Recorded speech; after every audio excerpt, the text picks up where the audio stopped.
Hi friends, നമുക്കത് വായിച്ച് നോക്കിയാലോ. യേശുവിൻ്റെ അധികാരം. ഇത് മർക്കോസ് എഴുതിയ ലേഖനമാണ്. 11-ാം അധ്യായം 27-33 തിരുവചനങ്ങളാണ്. യോഹന്നാൻ്റെ ജ്ഞാനസ്നാനം സ്വർഗത്തിൽ നിന്നോ മനുഷ്യരിൽ നിന്നോ എന്നുള്ള ചോദ്യം നമുക്ക് നോക്കാം.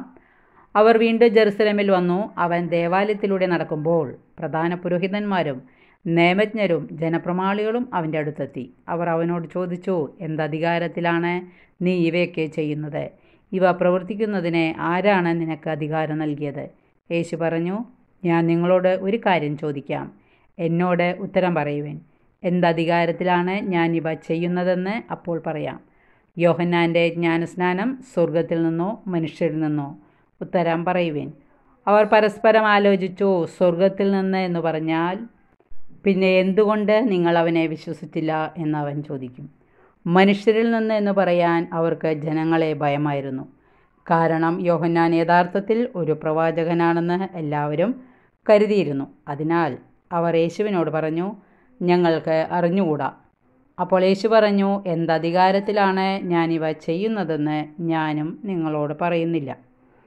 ദൈവസാന്നിധ്യത്തിൻ്റെ അടയാളവും ദൈവത്താൽ തിരഞ്ഞെടുക്കപ്പെട്ട ജനമായ ഇസ്രായേലിൻ്റെ അഭിമാനവുമായ ജെറുസലേം പട്ടണത്തിൽ പ്രവേശിച്ച യേശു തൻ്റെ ദൗത്യത്തെ വെളിപ്പെടുത്തുന്ന ചില സന്ദർഭങ്ങളാണ് മർക്കോസ് 11-ാം അധ്യായത്തിലുള്ളത്. അതിനാൽ ദേവാലയ ശുദ്ധീകരണത്തിലൂടെ തൻ്റെ ദൗത്യവും സാന്നിധ്യവും പരസ്യമായി പ്രഖ്യാപിച്ച യേശു എന്തുകൊണ്ട് താൻ ഇപ്രകാരം പ്രവർത്തിക്കുന്നതെന്ന് പ്രത്യക്ഷമായും പരോക്ഷമായും പ്രഖ്യാപിക്കുന്നു. അതിൻ്റെ ഒരു ഭാഗമാണ് യേശുവും പ്രധാന പുരോഹിതരും ജനപ്രമാണിമാരും നിയമജ്ഞരും തമ്മിൽ നടക്കുന്ന സംവാദം. ഈ സംവാദത്തിൽ ചോദ്യകർത്താക്കളുടെ പൊള്ളത്തരങ്ങൾ വെളിച്ചത്ത് കൊണ്ടുവരാൻ യേശു ആഗ്രഹിക്കുന്നു. യേശു അധികാരമുള്ളവനെ പോലെയാണ് പഠിപ്പിച്ചിരുന്നത്. ദൈവിക ശക്തിയുള്ളവനായി പ്രവർത്തിക്കുന്നു. പ്രവാചകന്മാർ പറയുന്ന സങ്കല്പങ്ങളെല്ലാം അവനിൽ പൂർത്തിയാകുന്നു. ഇതൊക്കെ വ്യക്തമായി അറിയാവുന്നവരാണ് ചോദിക്കുന്നത്, എന്തധികാരത്തിലാണ് താൻ പ്രവർത്തിക്കുന്നതെന്ന്. അറിവില്ലാഞ്ഞിട്ടല്ല, അറിവില്ലെന്ന് അവർ നടിക്കുകയാണ്. ആരാണ് നിനക്ക് അധികാരം നൽകിയത് എന്നും അവർ ചോദിക്കുന്നുണ്ട്.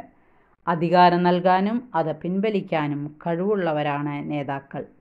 അവരുടെ ഇംഗിതങ്ങൾക്ക് വിരുദ്ധമായവ സംഭവിക്കുമ്പോൾ അതിനൊന്നും ആധികാരികത ഇല്ലെന്ന് അവർ പറയും. അതിനാൽ അത് മുടക്കാനും കൊടുക്കാനും തങ്ങൾക്ക് കഴിയും എന്ന് അവർ പരോക്ഷമായി സൂചിപ്പിക്കുന്നു.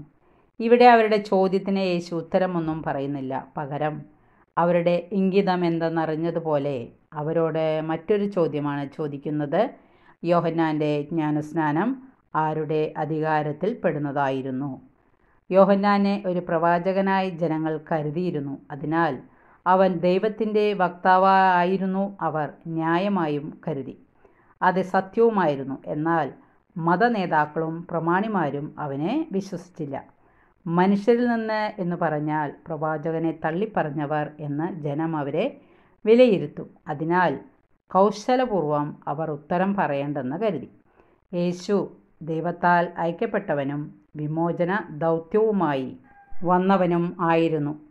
അവനെയാണ് അവർ ഉൾക്കൊള്ളാൻ വൈമനസ്യം കാണിച്ചത്. എന്നാൽ സാധാരണ ജനങ്ങൾ അവനെ വിശ്വസിക്കുകയും അവൻ വഴി അനുഗ്രഹങ്ങൾ സ്വീകരിക്കുകയും ചെയ്തു. അതിൻ്റെ അർത്ഥം അവൻ ദൈവത്തിൽ നിന്നായിരുന്നുവെന്ന് ദൈവനിയോഗത്താലാണ് അവൻ പ്രവർത്തിച്ചതെന്നും സ്പഷ്ടമായിരുന്നു. ഇക്കാര്യങ്ങൾ ഉൾക്കൊള്ളാൻ ആഗ്രഹമില്ലാതിരുന്നതിനാലാണ് അവർ അടയാളങ്ങൾ ആവശ്യപ്പെട്ടത്. എങ്ങനെ വരുമെന്നോ എന്തെല്ലാം പ്രവർത്തിക്കുമെന്നോ കൃത്യമായി പറയാൻ കഴിയാത്ത സാമൂഹ്യ പാരമ്പര്യ സാഹചര്യ നിലവിലുണ്ടായിരുന്നു. അതിൻ്റെ ധ്വനിയും ഇവിടെ ദൃശ്യമാണ്. പൊതുജന അഭിപ്രായമാണ് അവൻ്റെ പ്രവർത്തനങ്ങളിലൂടെ രൂപപ്പെട്ടു വന്നത്. അവൻ്റെ അധികാരം ദൈവത്തിൽ നിന്നായിരുന്നു.